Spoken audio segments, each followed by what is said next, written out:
Advertencia: el contenido de este video puede ser muy gráfico. Se recomienda discreción. Hola, mi nombre es Jessica Jennings y esto es Miércoles de Morbo. Cada miércoles comparto historias de asesinatos reales. Si eres nuevo aquí, asegúrate de hacerle clic en el botón de suscripción. Vamos a empezar. Hoy hablaremos de Richard Ramírez, también conocido como el acosador nocturno. El apodo fue otorgado de acuerdo con la manera que él atacaba a sus víctimas, lo cual era a altas horas de la madrugada. Una de las cosas importantes de este caso es que psiquiatras describen a Richard Ramírez como un psicópata creado, en lugar de un psicópata que nació teniendo tendencias criminales. Ricardo Leiva Muñoz Ramírez nació en El Paso, Texas, el 29 de febrero de 1960. Él fue el menor de 5 hijos de Julián y Mercedes Ramírez. Su padre era un ex policía originario de Ciudad Juárez, quien consiguió trabajo como obrero en el ferrocarril Atchison, Topeka y Santa Fe. Ricardo creció dentro de un ambiente familiar conflictivo y violento. Su padre tenía frecuentes ataques de ira, que terminaba desquitando con su esposa e hijos, ya que los golpeaba sin razón alguna. Cuando Richard tenía la edad de 2 años, recibió un golpe demasiado fuerte en la cabeza, con un mueble que se le cayó encima. El golpe fue tan fuerte que lo hizo desmayarse. Cuando tenía 5 años, en la escuela lo golpearon, nuevamente en la cabeza, y lo dejaron inconsciente. Se dice que Richard, a partir de este último golpe, empezó a sufrir convulsiones. Debido a que la vida en su casa era bastante tóxica, Richard pasaba mucho tiempo en la casa de su primo Miguel, o Mike, Ramírez, quien era mucho mayor que él. El primo era un veterano de la guerra de Vietnam. Era un tipo muy duro, con una mentalidad muy alterada, ocasionado por las traumas que sufrió en la guerra. Richard Ramírez iba a casa de su primo y pasaba todo el tiempo con él. Miguel le contaba cosas horribles que experimentó mientras estaba en la guerra, como las violaciones sexuales y violentas que cometió mientras estaba en Vietnam.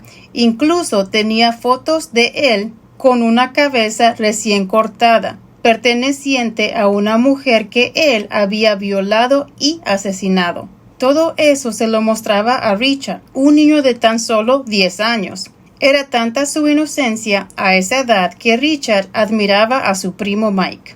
A su corta edad, Richard comenzó a fumar marihuana, gracias a su primo, ya que se sentaban juntos a fumar mientras que Miguel le platicaba esas terribles historias. Además, le enseñaba algunas de las habilidades militares que había aprendido cuando estaba en el ejército, incluyendo cómo matar y capturar a sus víctimas. A pesar de que Miguel claramente era una mala influencia para Richard, este no podía diferenciar entre lo bueno y lo malo, debido a los golpes que recibió cuando estaba niño. Realmente le afectaron el cerebro. Y a pesar de que todo lo que le enseñaba el primo no era adecuado para su edad, Richard lo miraba como un escape de todos los problemas que estaba viviendo en casa de sus padres. Su primo Miguel le brindaba algo que lo hacía sentir relajado, en este caso el fumar marihuana. Pero más importante era que él le dedicaba tiempo, cosa que su padre no hacía. Harto de los problemas y con todo lo que aprendió con el primo, Richard Ramírez comenzó a escapar del comportamiento violento de su padre, huyendo de casa para ir a dormir en el cementerio local. Imagínate qué tan feo debe estar en tu casa para que prefieras ir a dormir al cementerio. ¡Ay, qué miedo! El 4 de mayo de 1973, Richard estaba en casa de su primo, cuando de pronto Miguel y su esposa Jessie tuvieron una discusión fuerte, por lo que Miguel terminó disparándole a su esposa en la cara, mientras Richard se encontraba en el sillón, presenciándolo todo, pero no dijo ni hizo nada. Miguel fue arrestado y llevado a prisión, pero fue declarado inocente por razones de locura y solo pasó 4 años encarcelado en el Hospital Psiquiátrico Estatal. Pero, obviamente, después de presenciar esta terrible escena, Richard Ramírez se volvió antipático y se apartó tanto de su familia como de sus compañeros. Tiempo después del incidente, Richard decidió vivir con su hermana mayor Ruth y su esposo Roberto. Él simplemente no quería regresar a su casa, lo cual no era un buen lugar para vivir. Lamentablemente, no mejoró para nada la vida de Richard, ya que Roberto, el esposo de su hermana, era un mirón obsesivo. Él se llevaba a Richard con él por las noches para espiar por las ventanas de los vecinos, donde vivían señoras bonitas y atractivas. Ellos las veían cuando ellas se quitaban la ropa, iban al baño o simplemente las miraban ahí mientras dormían. Además, Richard empezó a consumir LSD y se interesó por el satanismo. También, lamentablemente, él seguía bajo la mala influencia de su primo Miguel, quien lo introdujo poco a poco en el mundo criminal, ya que se drogaban juntos y salían a las calles a robar, pues para tener dinero para las drogas. A la edad de 17 años, Richard Ramírez ya había sido encerrado en el reformatorio juvenil, teniendo una serie de acusaciones por delitos menores. Richard Ramírez comenzó a asociar sus fantasías sexuales con la violencia. Mientras estaba en la escuela, también trabajaba medio tiempo en Holiday Inn. Él usaba su clave de acceso para ingresar a las habitaciones del hotel y robar a los invitados, mientras ellos estaban fuera. Una noche, cuando estaba trabajando en el hotel, Richard entró a una habitación, en la cual se estaba hospedando una pareja. En esa ocasión el esposo había salido y solo se encontraba la mujer ahí. Richard Ramírez se aprovechó de la situación e intentó violarla, pero para suerte de ella, su esposo entró a la habitación antes de que Richard pudiera hacerle algo. Ellos llamaron a la policía y Richard Ramírez fue arrestado, pero los cargos fueron retirados cuando la pareja se negó a declarar, así que solamente perdió su empleo. Fue entonces que abandonó la preparatoria y no se sabe realmente lo que hizo desde el momento que la abandonó hasta los 22 años de edad, que fue cuando decidió mudarse de Texas a California, donde se estableció de manera permanente. Justamente aquí iniciaron sus crímenes. Richard Ramírez llegó a San Francisco y se quedó en el distrito de Tenderloin. Lamentablemente, el 10 de abril de 1984, su primera víctima fue Mei Lung, una niña de 9 años, a quien violó y apuñaló brutalmente antes de colgarla en forma de sacrificio. La niña fue encontrada parcialmente desnuda y colgando de su blusa en el sótano del apartamento de su familia. El asesinato de Mei no fue resuelto sino hasta 25 años después, cuando en el año 2009 obtuvieron una prueba de ADN que les ayudó a obtener al culpable, el cual era Richard Ramírez. Richard no duró mucho tiempo instalado en la ciudad de San Francisco. Pronto se mudó al sur de Los Ángeles, donde seguiría cometiendo sus crímenes. El 28 de junio de 1984, tras consumir cocaína, Richard Ramírez salió en su coche y se detuvo en la calle Glasso Park en Los Ángeles, frente al apartamento de Jenny Binkow, una anciana de 79 años, quien decidió esa noche dejar la ventana de su habitación abierta, ya que había sido un día caluroso. Richard aprovechó el descuido de ella y entró por la ventana, mientras ella dormía. Teniendo ventaja sobre ella, la violó para después apuñalarla repetidamente en su casa hasta provocarle la muerte, y cortó profundamente su garganta, que casi fue decapitada. Después de matarla, Richard Ramírez se tomó su tiempo de llevarse algunas cosas de valor de la víctima. Al día siguiente, la víctima fue encontrada por sus parientes, quienes dijeron que la habían visto en una posición muy extraña. Pasaron casi 11 meses antes de que Richard Ramírez cometiera su siguiente asesinato, el cual ocurrió el 17 de marzo de 1985, cuando Richard atacó a María Hernández, una chica de 22 años. Ella estaba entrando por el garaje de su casa en Rosemead, California, cuando Richard le disparó en la cara con una pistola calibre 22. Afortunadamente, María sobrevivió al ataque, ya que su instinto fue cubrirse el rostro con sus manos, y la bala rebotó en las llaves que tenía en las manos. Inmediatamente ella se deja caer al suelo, fingiendo estar muerta, pero dentro de la casa se encontraba su compañera de cuarto, Daily Yoshi Okazaki, de 34 años. Inmediatamente cuando ella escuchó el disparo que le dieron a María, ella se escondió detrás de un mostrador cuando vio a Richard entrar por la cocina, pero en cuanto ella levantó la cabeza, él le disparó en la frente, matándola inmediatamente. Richard Ramírez vio a su alrededor e intentó robar algunas joyas y objetos de valor para finalmente retirarse.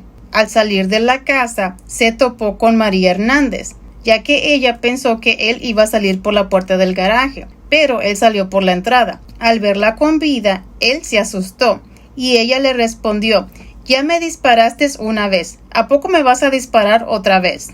A esto, Richard Ramírez se espantó y simplemente se fue de ahí, sin intentar dispararle otra vez. Menos de una hora más tarde, y no satisfecho con el crimen anterior, él buscó a su siguiente víctima, una chica de 30 años, llamada Tiseilean Veronica Yu, quien se encontraba en su auto en Monterey Park, cuando Richard se acercó y la sacó del carro. Él le disparó 2 veces con una pistola calibre 22, la cual había usado anteriormente, para después huir. Verónica fue declarada muerta tras su llegada al hospital. Un intento de asesinato y 2 asesinatos en una sola noche despertaron la curiosidad y alertaron a los medios de comunicación, quienes apodaron al atacante, descrito de pelo rizado, con ojos saltones y dientes podridos, como The Walking Killer y el intruso del valle. 10 días después de este ataque, el 27 de marzo de 1985, Richard Ramírez decidió entrar a una casa que había robado un año antes, en las afueras de Whittier, California, a las 2 de la madrugada. Fue entonces cuando vio a Vicente Charles Zázara, de 64 años, durmiendo en su habitación, junto a su esposa de 44 años, Maxime Levenia Zázara. Entonces decide dispararle con su pistola calibre 22 en la cabeza a Vicente, provocándole la muerte. El sonido del disparo despertó a Maxine, pero antes de que pudiera hacer algo, Richard la golpeó y la ató de las manos, mientras le exigía saber dónde se encontraban los objetos de valor. Ella solo le responde que tenía unas joyas por ahí y que tome las que quiera. Mientras él empieza a buscar las joyas, Maxine logró escapar de las ataduras e inmediatamente sacó una escopeta que se encontraba debajo de la cama. Pero para su mala fortuna, la escopeta no se encontraba cargada. Esto provocó que Richard Ramírez se enfureciera. En su arrebato, le disparó 3 veces para después tomar un cuchillo de la cocina y la apuñaló varias veces hasta mutilar su cuerpo. Él la apuñaló arriba de la vagina, la violó y después le sacó los ojos, los cuales él se llevó con él. La autopsia determinó que las mutilaciones fueron post-mortem, o sea, ya después que la víctima estaba muerta. Los cuerpos de Vincent y Maxine fueron descubiertos por su hijo Peter. Richard Ramírez terminó dejando huellas de sus zapatos a vía de tamaño 11.5 en los macizos de Flores. Los policías fotografiaron y proyectaron las huellas, siendo esta la única prueba hasta el momento. También encontraron balas en la escena del crimen, que coincidían con los ataques anteriores, determinando así que un asesino en serie se encontraba prófugo. El 25 de febrero de 1985, Richard Ramírez entró a casa de los Ronas para secuestrar a su hija de 6 años, Anastasia Ronas, quien, al ser solo una niña de 6 años, Inocentemente no pensó mal que un adulto la cargara, ya que ella se encontraba semidormida, y pues los niños a esa edad comúnmente están pero bien dormidos. Después de algunos años, Anastasia Ronas, ahora de 41 años, recordó su experiencia en la serie documental de Netflix que salió el año 2021. Ella dijo que no tenía idea de cuánto tiempo estuvo en el automóvil de Richard Ramírez. En ese momento, ella se dio cuenta de que él quería que ella lo mirara a los ojos y lo tocara. Richard Ramírez le pidió a Anastasia que se metiera en una bolsa y la llevó adentro de su casa. Entonces él abrió la bolsa solo para agredir sexualmente a la menor. Ella fue atacada sexualmente por Richard Ramírez en repetidas ocasiones. Anastasia se sintió completamente impotente mientras el monstruo continuaba violándola. Ella gritaba de dolor y agonía, pero él no se detuvo. La sobreviviente recuerda haberle dicho que se detuviera o que la dejara ir al baño. Le decía, tengo que hacer pipí, así que Richard Ramírez se detenía y la llevaba a un lavamanos y la sentaba ahí. Al ver que no hacía nada, la bajaba, y eso pasó varias veces. Anastasia observó que Richard Ramírez tenía la culpa en los ojos, como si él sabía que lo que estaba haciendo estaba mal, que él la estaba lastimando, pero no se detuvo. Sin embargo, siguió haciendo lo que quería hacer con ella. Una vez que terminó de violarla, Richard Ramírez llevó a Anastasia de regreso al auto y la llevó a una gasolinera. Fue entonces que le ordenó que le pidiera a alguien adentro de la tiendita de comestibles que llamara al 911 y se aseguró de que la llevaran a su casa a salvo. No está claro qué lo llevó a perdonarle la vida, cuando podría haberla matado fácilmente. En mi humilde opinión, creo que él era un poco más blandito con los niños. Claro que sí los violaba, pero no los mataba. Pero esa nada más es mi opinión. Ya que el 11 de marzo de 1985, en Monterey Park, secuestró a un niño de 9 años, lo asaltó sexualmente y después lo dejó ir. También el 20 de marzo de 1985, en Glacial Park, otra vez secuestró a una niña, esta vez de 8 años, la violó en un carro cerca de una área de construcción y después la dejó ir. En esta ocasión, él no sabía que acababan de poner cemento un día antes en la área de construcción, y él terminó dejando su huella de zapato 11.5 con su zapato había. Solo un joven detective llamado Gilberto Carrillo, a quien le gustaba que le llamaran Gil Carrillo, sospechó inicialmente que el criminal era responsable de los asesinatos y también de los ataques sexuales a los niños, ya que el retrato obtenido de las víctimas que sobrevivieron era muy parecido, y los dos casos tenían el zapato había tamaño 11.5, pero ninguno de sus colegas le creyó, ya que hasta entonces los asesinos en serie tenían un tipo preferido de víctimas. Por ejemplo, Ted Bundy, a él le gustaban las mujeres guapas y colegialas, de 19 a 25 años. Para Jeffrey Dahmer, que era gay, pues le gustaban los hombres y prefería a esos que tenían una buena condición física. Aparte, el criminal que violaba a los niños los dejaba vivir, al contrario al criminal de los adultos, que comúnmente asesinaba a sus víctimas. Así que los detectives veteranos, o sea los que tenían años de experiencia, se burlaron del joven detective, ya que hasta entonces un criminal que atacara a niños y adultos, hombres y mujeres, era algo de lo que nunca se había visto. Cualquiera podía ser una víctima.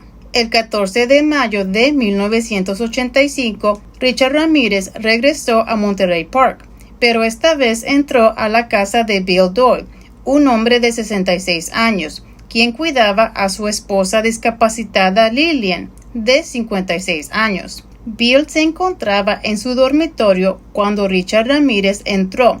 Tuvieron una pequeña pelea, pero mientras Doyle estaba buscando su arma, Richard le disparó en la cara con su popular arma calibre 22. Después de herirlo, lo golpeó hasta dejarlo inconsciente, para después entrar a la habitación de Lillian, a quien ató y la violó para finalmente saquear la casa en busca de objetos de valor. El pobre de Bill murió a causa de las heridas mientras estaba en el hospital. En la noche del 29 de mayo de 1985, Richard robó un auto Mercedes y condujo a Monrovia. Se detuvo frente a la casa de Mabel Ma Bell, una anciana de 83 años, que vivía junto a su hermana discapacitada, Florence Lang, de 81 años. Richard Ramírez entró a su casa directamente a la cocina, donde encontró un martillo. Entonces él va en busca de las habitaciones, topándose primero con la puerta del cuarto de Florence. Entonces él la golpeó con el martillo y la ató de las manos. Después fue contra su hermana, Mabel, para hacerle exactamente lo mismo. A diferencia que con ella tomó un cable eléctrico y la electrocutó. Entonces volvió con Florence para abusar sexualmente de ella. Él tomó un labial para dibujar el símbolo satánico del pentagrama en el muslo de ella, así como en las paredes de los ambos dormitorios. Las mujeres fueron encontradas 2 días después, aún vivas pero en estado de coma. La pobre de Mabel moriría poco después a causa de las heridas causadas. Al día siguiente, Richard condujo el mismo automóvil a Burbank y entró a la casa de Carol Kyle, de 42 años. Amenazados con el arma de fuego, ató a Carol Kyle y a su hijo de 11 años, con unas esposas. Después, él metió al niño a un armario y le dijo a Carol Kyle que le indicara dónde se encontraban los objetos de valor. Después abusó sexualmente de ella repetidamente, amenazándola con sacarle los ojos si ella lo miraba. Finalmente, él sacó al niño del armario y huyó. La noche del 2 de julio de 1985, robó un Toyota de Arcadia y seleccionó al azar la casa de Mary Louise Cannon, de 75 años, quien era una abuelita viuda. Después de entrar silenciosamente a la casa de Mary, la encontró dormida en su habitación. Después tomó una lámpara y la golpeó hasta dejarla inconsciente. Luego la apuñaló repetidamente con un cuchillo de carnicero de 10 pulgadas, que se encontraba en la cocina. Después buscó objetos de valor en la casa y finalmente huyó. Más tarde la encontraron muerta en la escena del crimen. El 5 de julio de 1985, Richard entró nuevamente a otra casa, ahora en Sierra Madre, y golpeó a Whitney Bennett, de 16 años, con una llanta de hierro, mientras ella dormía. Después de buscar en vano un cuchillo en la cocina, optó por tomar el cable del teléfono y estrangularla. Richard Ramírez dice haberse sorprendido cuando vio chispas eléctricas salir del cable y cuando su víctima comenzó a respirar.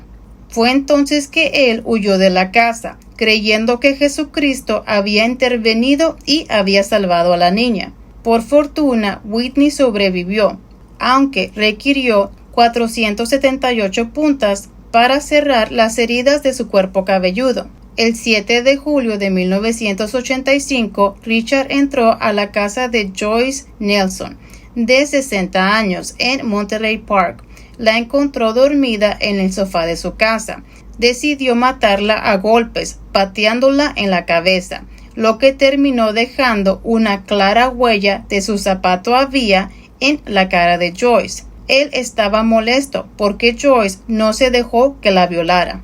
Después de recorrer otros 2 vecindarios, regresó a Monterey Park y eligió la casa de Sophia Dickman, de 63 años. A punta de pistola agredió y esposó a Sophie. Intentó violarla y robó sus joyas. Cuando ella le juró que era todo lo que tenía de valor, él exigió que lo jurara por Satanás. Richard continuó robando autos y luego limpiándolos después de usarlos, y así evitar dejar evidencia, o sea, dejar las huellas. para después dejarlos tirados en alguna parte. El 20 de julio de 1985, Richard Ramírez decidió comprar un machete antes de robar un Toyota y conducir a Glendale, donde eligió la casa de Lela Nightingale, de 66 años, y su esposo Maxon, de 68 años. Fue cuando él entró en la habitación donde se encontraban durmiendo, los cortó con el machete para después matarlos con unos disparos en la cabeza con su popular arma calibre 22, antes de saquear la casa y robarse los objetos de valor. Richard mutiló los cuerpos de Lela y Max. Huyendo de la escena, decidió conducir hasta Sun Valley. A las 4:15 de la madrugada, irrumpió la casa de la familia Covenant. Todos en casa se encontraban profundamente dormidos, así que aprovechándose de la situación, Richard disparó en la cabeza a Shane Aaron Conavant y matándolo al instante. Después golpeó y violó a su esposa, Somkid Conavant. Finalmente ató al hijo de 8 años de la pareja y arrastró a la madre, Somkid, por la casa para que le dijera dónde se encontraban los artículos de valor. Durante el ataque le exigió que le jurara por Satanás que no le ocultara dinero. Huyó del lugar dejando al niño atado en el domicilio. Él pudo liberarse y buscó ayuda de los vecinos. Pero lamentablemente Richard ya no se encontraba en la escena del crimen. Siempre siguiendo el mismo patrón, entrando a altas horas de la madrugada, aprovechándose de los adultos mayores en la mayoría de los casos. El 6 de agosto de 1985, Richard condujo hasta Northridge e irrumpió en la casa de Chris y Virginia Peterson. Entró sigilosamente en el dormitorio, asustó a Virginia de 27 años y le disparó en la cara con una pistola semiautomática calibre 25. Después le disparó a Chris en el cuello e intentó huir, pero Chris se defendió mientras evitaba ser golpeado por 2 disparos más durante la lucha antes de que Richard lograra escapar. Afortunadamente la pareja logró sobrevivir a las heridas. 2 días después, el 8 de agosto, Richard condujo un auto robado hacia Diamond Bar, California, y eligió la casa de Sakina Abowat, de 27 años, y su esposo Elias Abowat, de 31 años. Aproximadamente a las 2:30 de la madrugada, Richard logró entrar a la casa, dirigiéndose al cuarto principal donde la pareja se encontraba durmiendo. Inmediatamente mató a Elias de un disparo en la cabeza. Después esposó y golpeó a Sakina mientras la obligaba a decirle dónde se encontraban todas las joyas de la familia. Él la violó brutalmente. Cuando el niño de 3 años de la pareja entró al dormitorio, Richard ató al niño para continuar violando a Sakina. Cuando Richard Ramírez huyó de la casa, Sakina desató al niño y lo envió con los vecinos en busca de ayuda. Mientras que la policía siguió encontrando cada vez más víctimas y las estaba vinculando, todos pensaron que había un asesino en serie por ahí, pero aún no había un comunicado al público porque no querían llamar la atención y asustar al asesino. Pero Richard Ramírez ya se encontraba siguiendo la cobertura de los medios en cuanto a sus crímenes. Él salió de Los Ángeles y se dirigió a San Francisco. El 18 de agosto de 1985 entró a la casa de Peter, de 66 años, y Bárbara, de 62 años. Llegó a la recámara principal donde se encontraban dormidos. Primero le disparó a Peter en la sien con una pistola calibre 25. Luego golpeó y agredió sexualmente a Bárbara, antes de dispararle en la cabeza y darla por muerta. Antes de irse del lugar, tomó un lápiz labial para dibujar un pentagrama y la frase Jack the Knife en la pared del dormitorio. También volvió a dejar una huella de su zapato en la escena. La marca había, a diferencia del Nike o del Puma, era una marca que apenas estaba saliendo, y los detectives pudieron saber de la distribución en los Estados Unidos de los zapatos Avia. se descubrió que solo 6 pares existían en talla 11,5, con 5 de ellos enviados a Arizona. Era evidente que el único par de su tamaño y tipo pertenecía a Richard Ramírez. Cuando se descubrió que las pruebas de balística y huellas de zapatos en las escenas del crimen de Los Ángeles coincidían con el asesinato de Peter y Barbara, la entonces alcaldesa de San Francisco, Dianne Feinstein, divulgó la información, incluido el calibre del arma, en una conferencia de prensa televisada. Durante esta conferencia también nombraron a Richard como el merodeador nocturno, diciéndole a los espectadores que cierren bien sus puertas, que cierren bien sus ventanas, porque alguien podía atacarlos y cualquiera podía ser el próximo. Esto desató terror a los televisores.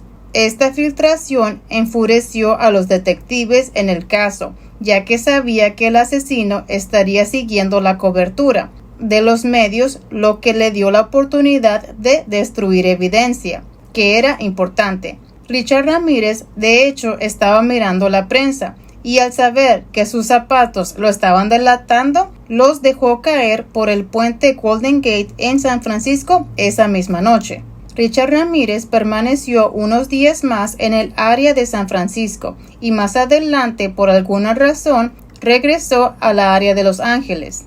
El 24 de agosto de 1985, Richard viajó 76 millas al sur de Los Ángeles en un Toyota naranja robado hasta Misión Viejo, en un impulso de entrar en la casa de otra persona nuevamente. Esa noche llegó a la casa de James Romero Jr., quien acababa de regresar de unas vacaciones familiares a la playa de Rosarito, en México. El hijo de Romero, James Romero III, de 13 años, se encontraba despierto cuando escuchó unos pasos afuera de su ventana. Como todos, él había escuchado hablar de el merodeador nocturno, así que pensando que era él, James fue a despertar a sus padres. Todos empezaron a hacer mucho ruido, asegurándose de que la persona que estuviera afuera los escuchara bien, lo cual fue muy buena idea, ya que Richard se asustó y huyó. El niño de 13 años, James, muy valiente, corrió hacia afuera y anotó el color, la marca y el estilo del automóvil, así como el número parcial de la matrícula. Su padre Romero contactó a la policía con esta información, creyendo que su hijo James había ahuyentado al ladrón. Después de este encuentro, Richard Ramírez irrumpió en la casa de Bill Carnes, de 30 años, y su prometida Inés Erickson, de 29 años, por la puerta trasera. Él entró al dormitorio de la pareja, que se encontraba dormida, y despertó a Bill cuando amartilló su pistola. Le disparó 3 veces antes de poner su atención en Inés, a quien le dijo que él era el acosador nocturno, y la obligó a jurar que amaba a Satanás, mientras él la golpeaba con los puños y la ataba con corbatas que encontró en el armario. Después de robar todo lo de valor que pudo encontrar, Richard arrastró a Inés a otra habitación antes de violarla. Luego le exigió dinero en efectivo y más joyas. La hizo jurar por Satanás que no había más. Antes de salir de la casa, le dijo a Inés: «Diles que el acosador nocturno estuvo aquí». La muchacha se desató como pudo y fue inmediatamente a la casa de un vecino por ayuda para su prometido, quien estaba gravemente herido. Los cirujanos le quitaron 2 de las balas de su cabeza y sobrevivió a sus heridas. El vehículo robado en el que iba Richard lo encontraron el 28 de agosto en Wilshire Center. Pudieron obtener una huella del espejo retrovisor, a pesar de que Richard Ramírez era realmente bueno limpiando las evidencias. Solo falló en esa pequeña huella.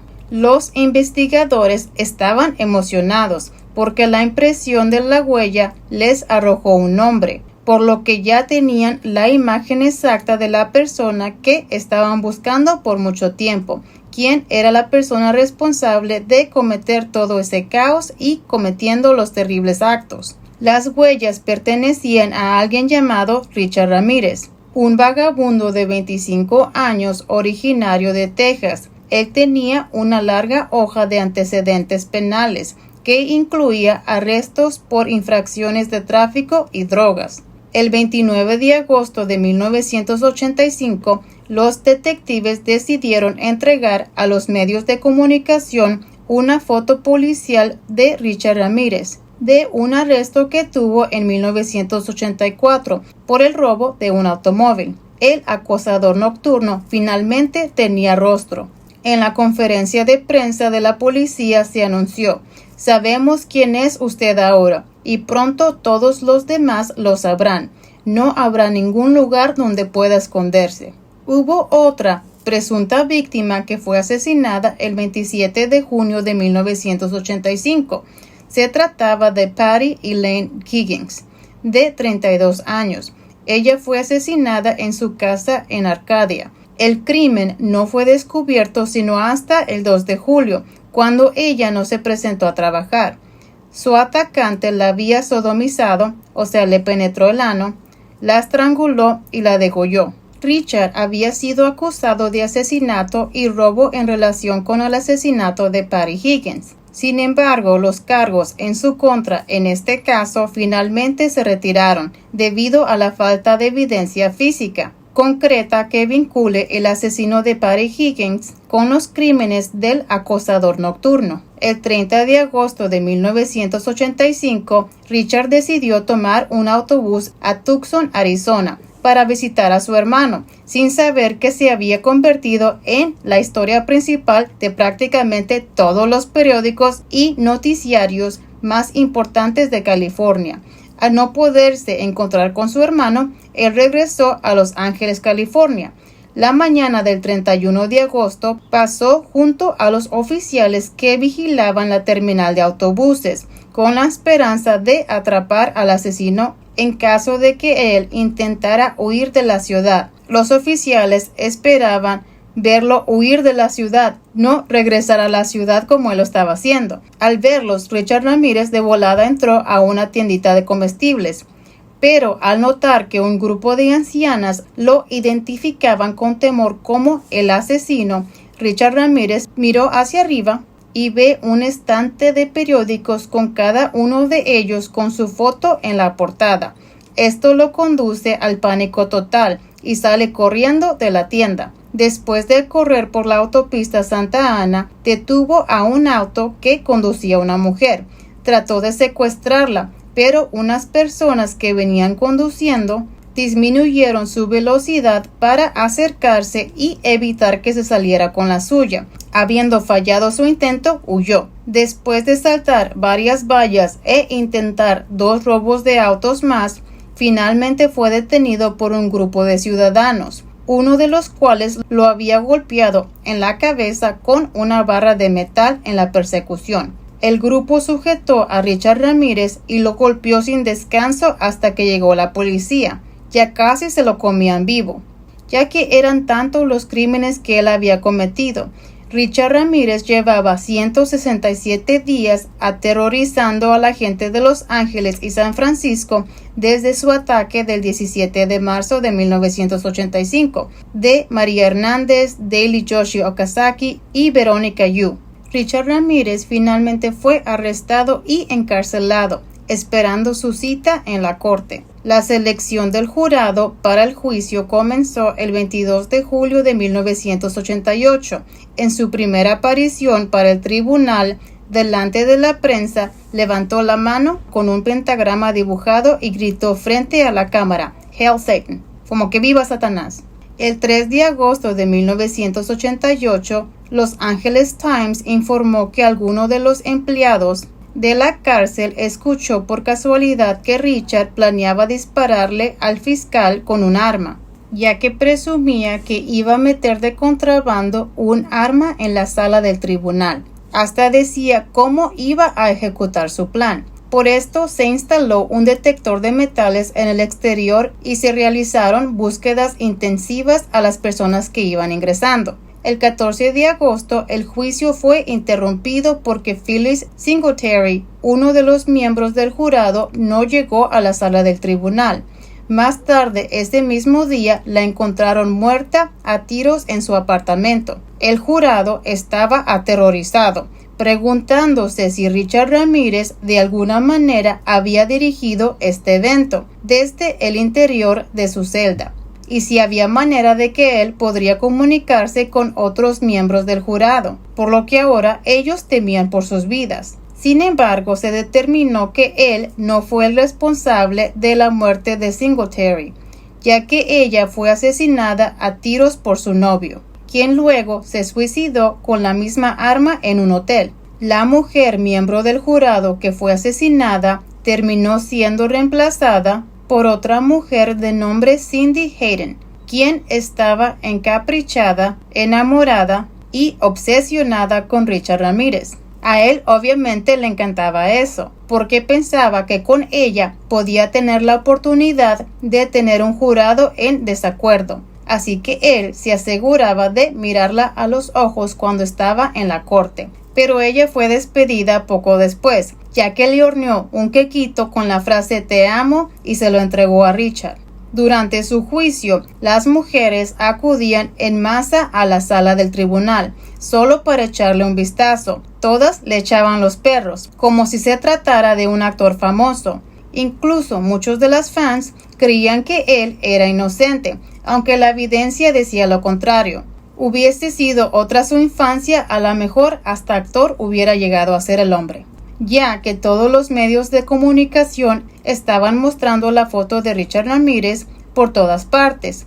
Mucha gente, en especial las damas, pensaban que era un chico guapo. Él tenía muchas admiradoras y recibía cientos y cientos de cartas. En todos mis años cubriendo juicios para la prensa en Los Ángeles, nunca he visto a un acusado con más atracción sexual, o sea, con tanto pegue, que con Richard Ramírez, dijo el reportero Tony Valdés de KTTV. También les daba alas a las muchachas, les sonreía y les decía bye con la mano. Una de las damas, que era una gran admiradora, se llamaba Doreen Leo. Le escribió casi 75 cartas de amor. Para 1988, Richard terminó proponiéndole matrimonio y el 3 de octubre de 1996 finalmente se casaron en la prisión estatal de San Quentin en California. Durante muchos años antes de la muerte de Richard, su esposa Doreen declaró que se quitaría la vida cuando él fuera ejecutado. Sin embargo, Doreen Lloyd finalmente dejó a Richard Ramírez en el 2009. Después de que el ADN confirmara que él había violado y asesinado a Mei Leung, de 9 años, y después de eso ya no se supo nada de ella. Una de las testigos principales fue Anastasia Honran, la niña de 6 años, quien Richard Ramírez violó. Ella no solo ayudó a la policía a identificar a Richard Ramírez, sino que también decidió testificar contra él durante el juicio.